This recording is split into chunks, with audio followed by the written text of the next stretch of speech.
Kita mulai. Assalamualaikum warahmatullahi wabarakatuh.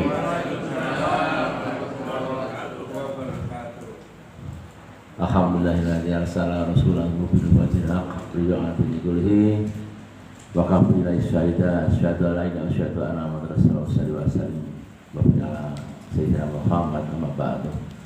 Jamaah Majelis Syukur Rahimakumullah, baik yang ada di Serambi Masjid offline dan juga ibu-ibu, bapak-bapak yang ada di seberang di online.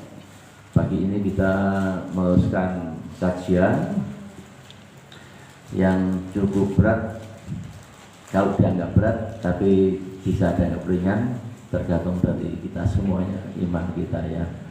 Yang lalu kita sudah mulai dengan mengawali surat Al-Fatihah yang ternyata banyak sekali yang ditanyakan oleh jamaah, sehingga mungkin ada yang belum sempurna jawabannya karena waktu yang sangat mepet. Baru bicara Al-Fatihah saja sudah waktunya sejam kurang, padahal online ini dipasang 1 jam, kecuali kalau kita sepakat mau 2 jam harus kita extend ya. Oleh itu, Bapak Ibu yang ada di online seberang sana, minta maaf waktunya 1 jam, jadi mungkin pada sesi dialog banyak yang terputus karena waktunya habis ya. Dan hari ini kita melanjutkan setelah Al-Fatihah, kita akan mencoba menafsirkan surat Al-Baqarah. Jadi kalau kita uraikan panjang sekali ya, sesuai dengan suratnya juga sangat panjang. Tapi kita ngambil sisi-sisi yang penting yang harus dipahami oleh para jamaah sekalian, karena fungsinya tafsir adalah mubayyin. Mubayyin adalah menjelaskan. Mubayyin itu menjelaskan. Kenapa dinamakan Al-Baqarah? Nah, sebenarnya di makalah sudah saya jelaskan ya. Mungkin kalau nggak ada pelajaran tafsir ya nggak paham. Tapi dengan satu gambar itu mungkin dari paham maksudnya Al-Baqarah itu. Ternyata zaman dulu juga ada orang yang iri ya dengan harta. Baik, kita akan segera mulai. Apa saja surat Al-Baqarah ini yang mendasari sehingga dinamakan surat Al-Baqarah dan substansinya apa saja. Nah, kalau Bapak baca bukunya tebal sekali, tapi ini saya ringkas ya sesuai dengan kemampuan saya.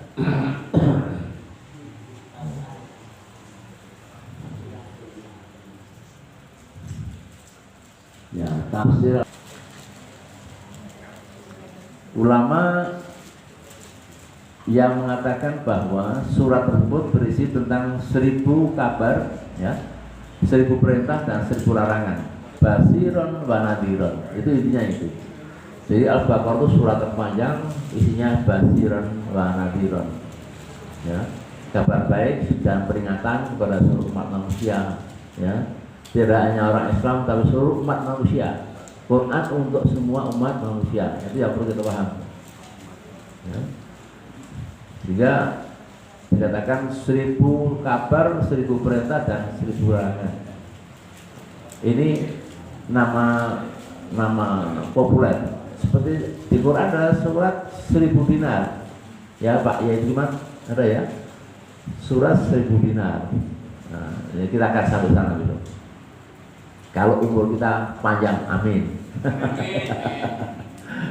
Amin. Oh, ya. Karena kita bicara 30 juz. Ya. Ya.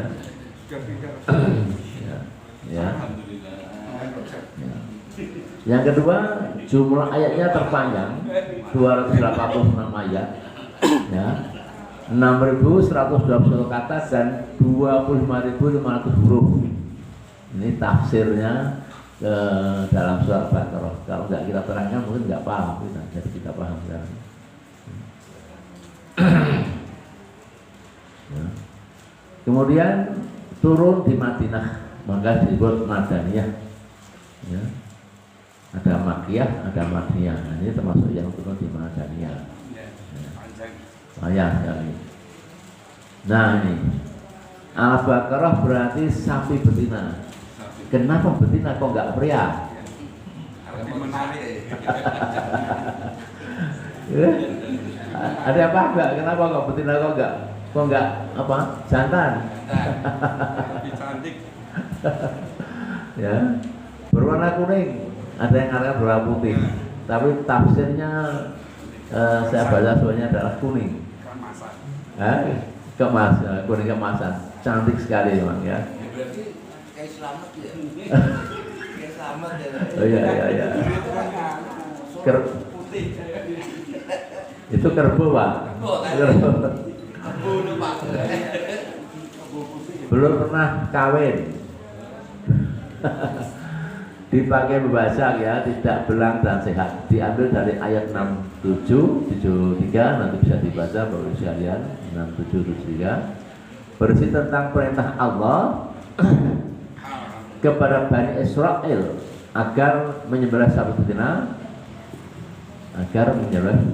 itu untuk mengungkap misteri pembunuhan. Nah, ya. Ini yang perlu dipahami ya, mubay ya. Ya.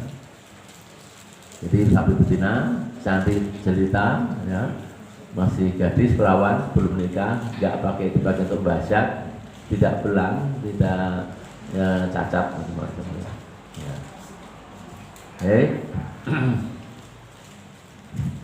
Kemudian tadi ada kata pembunuhan yang tidak terungkap ya, sehingga terjadi kekisruan ya. Kisah lelaki Bani Israel kaya dan lazang. Ini kondisi Bani Israel itu masih patuh, kondisi patuh kepada Nabi Musa alaihissalam dan Harun alaihissalam, sangat patuh. Jika nurut apa kata Nabi Musa, tidak memiliki keturunan. Lelaki kaya tadi tidak memiliki keturunan, tetapi kaya raya. Tiba-tiba meninggal. Nah ini bikin gosip jadinya ya. Siapa nih kok mati kenapa? Nggak pernah ada tanda-tanda mati, nggak sakit, tiba-tiba meninggal. Nah, ya. Tak ada yang tahu siapa pembunuhnya. Maka agar tidak terjadi saling tuduh menuduh dan terjadi pertumpahan darah sesama kaum Bani Israel, mereka pun pergi menemui Nabi Musa alaihissalam yang masih patuh, ya, ketika itu masih patuh sekali dengan Nabi Musa alaihissalam. Ya.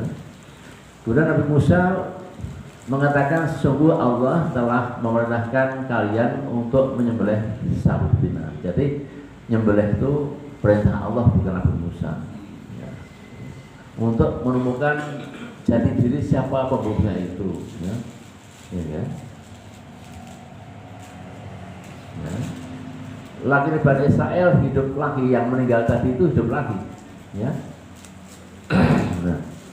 Setelah disembelih sapi betina, ya, kemudian Allah melalui Musa, ambillah bagian yang tubuh dari binatang mati itu untuk memukul mayat laki-laki yang tadi meninggal. Ya. Setelah dipukulkan, mayat tadi hidup kembali. Bukan sapi betina yang hidupkan, tapi Allah yang hidupkan, hanya perantara saja. Tapi hikmahnya apa kok harus sapi betina ini kan? Mereka pun menanyakan kepada si mayat yang hidup tadi, ditanya oleh orang-orang yang kehilangan ke hidup lagi itu, siapakah yang membunuhmu? Itu hanya itu saja tuh, hikmahnya. Jadi siapa yang membunuhmu? Ya. Kemudian nah ini ponakan pembunuh, ternyata yang membunuh ponakan. Ya. Yang membunuh adalah saudaraku, ponakan, ya. Karena dia berhak warisan. Ya. Sebab aku tidak punya keturunan, sehingga kalau aku mati dialah satu-satunya pewaris tunggal untuk harta dan kekayaanku semuanya. Ya. Nah dengan mayat yang hidup tadi bicara lagi, maka akhirnya si pemuda tadi itu ditangkap dan diadakan kisos, ya. Kisos itu ya dibunuh juga akhirnya oleh hukumnya. tafsir 6773 ini. Ya, Bapak Ibu sekalian, jamaah syukur kemakmurullah, baik yang offline dan online. Mari kita lanjutkan kajian singkat ini, tafsir Al-Baqarah. Substansi Al-Baqarah, ya, kita pahami ada kisah Fir'aun, Musa, ya, Bani Israel, kemudian tanah Palestina, ya, zakat, infak, sedekah, ada semuanya, anak yatim piatu, semua ada di situ, ya. Pembunuhan para nabi juga ada di Al-Baqarah. Panjang sekali, ya. Tidak mungkin saya muat satu-satu, tapi contohnya seperti itu, ya. Kemudian lenturnya, ya, ini penting, lenturnya syariat Islam, ya, lenturnya syariat Islam dalam situasi darurat. Yang haram bisa halal, misalnya bangkai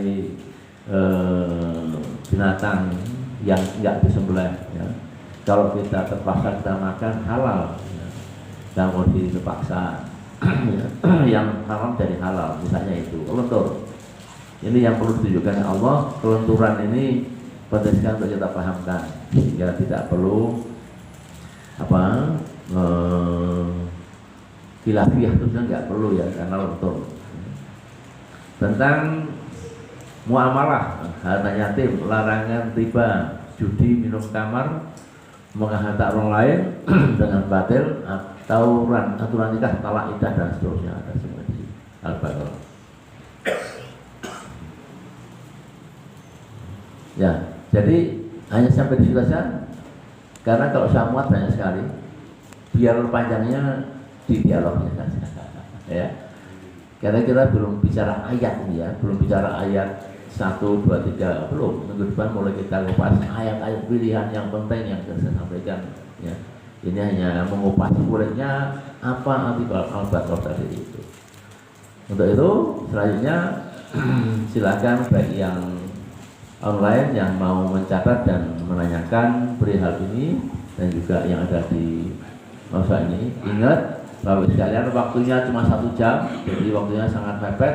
Maka sesuai saran dari jamaah Pak Ifta, pertanyaan dibatasi, sesi pertama dan sesi kedua, sesi ketiga yang singkat, padat-padat, agar semua dapat komandan waktu. Waktunya mepet, monggo silahkan. Dari saya terima kasih. Assalamualaikum warahmatullahi wabarakatuh. Waalaikumsalam warahmatullahi wabarakatuh.